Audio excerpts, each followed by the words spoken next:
The most dangerous manipulation doesn't start with control. It starts with a question. A simple question you won't even recognize as an attack. Are you sure that's what happened? That's it. 5 words. And if you're not paying attention, those 5 words will dismantle your entire reality. Because here's what manipulators know that you don't. They can't control you if you trust yourself, so they make sure you don't. By the end of this video, you'll recognize the exact moment someone starts weaponizing your self-doubt.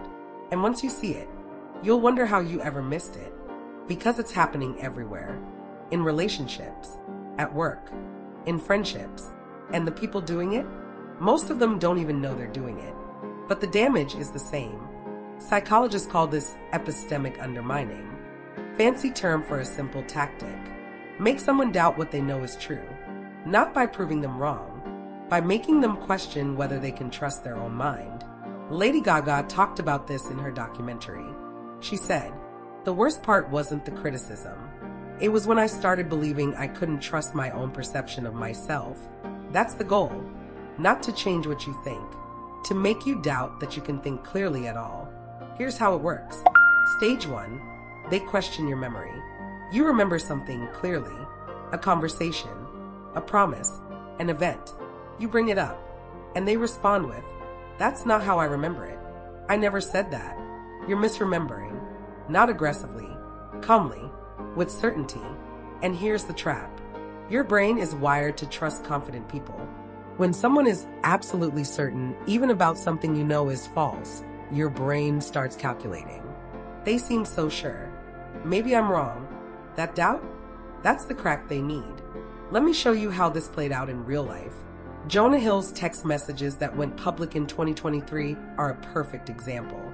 His ex-girlfriend Sarah posted screenshots showing exactly how self-doubt gets weaponized. She'd mentioned something he said.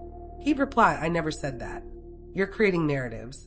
Not once, not twice, dozens of times across months, until she started screenshotting conversations just to prove to herself she wasn't going crazy. Think about that. She had to collect evidence of her own reality because he'd made her doubt it so thoroughly. Stage 2. Questioning her judgment.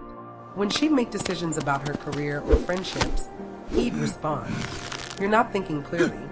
This is your trauma response, not rational thinking. You always do this. Act impulsively without considering consequences. Notice the pattern? Every decision she made was reframed as a symptom of her dysfunction. Not wrong decisions. A dysfunctional decision maker. Stage 3. Questioning her feelings. When she expressed hurt or discomfort, he'd say, "You're being controlled by your emotions." This is your insecurity talking, not reality. You're too wounded to see this clearly. He medicalized her feelings, made her emotional responses sound like symptoms of a disorder rather than valid reactions to his behavior. By the time those messages went public, you could see the progression clearly. Month 1, she pushed back confidently. Month 3, she apologized for having feelings. Month 6, she questioned whether she was capable of perceiving reality correctly. That's the 3-stage system in action. And this isn't just celebrity drama.